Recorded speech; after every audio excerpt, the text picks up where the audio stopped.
First, Julia Paul assesses the challenges facing the party as it looks forward to its 40th birthday next year.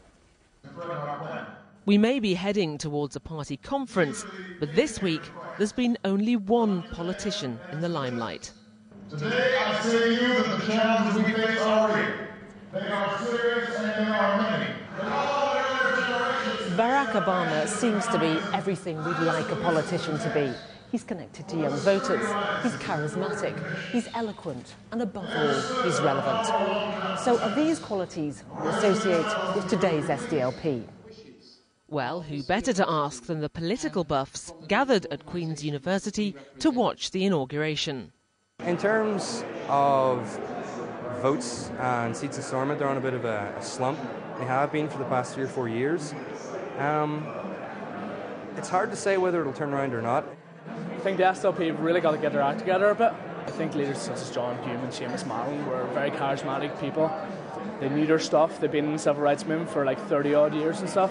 So people respected them and they were legitimate characters. And so I think at the time of the Good Friday Agreement and stuff, it was moving along quite well. But now, because of the leaders that the SDLP have got, I think they just need an influx of new blood. Well, I think the fact that our leader, that the SDLP leader, Mark Durkan, is the youngest leader in Ireland says a lot.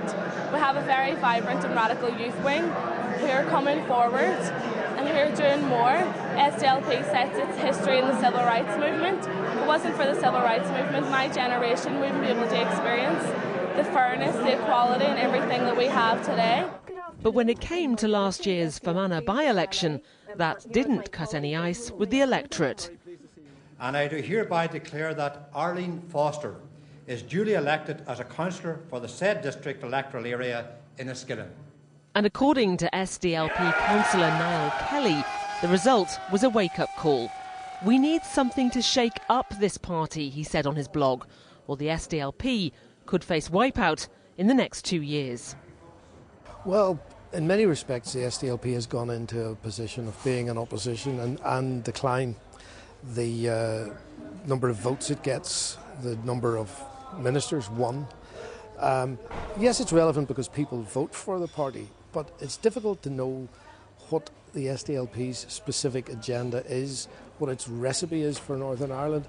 I think it's a victim of its own success. The party can rightly claim huge credit and huge ownership over the peace process, over power-sharing government, over everything that, frankly, is quite good about where we are today in Northern Ireland.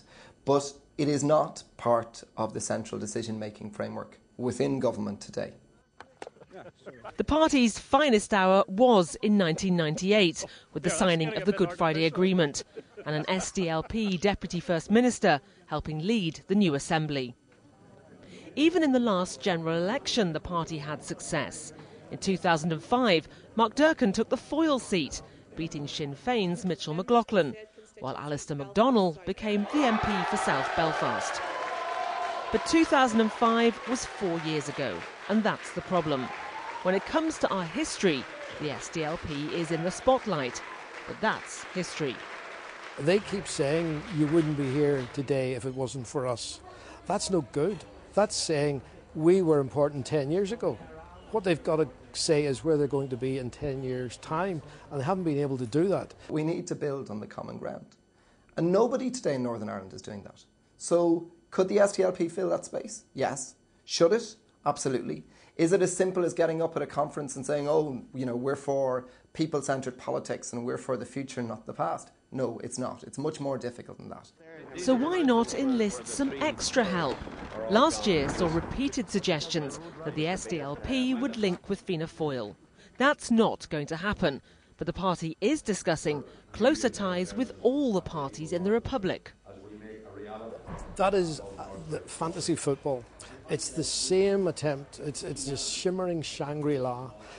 All the parties in the south will not join up or link up with the SDLP. It will not happen. The SDLP is organised in Northern Ireland.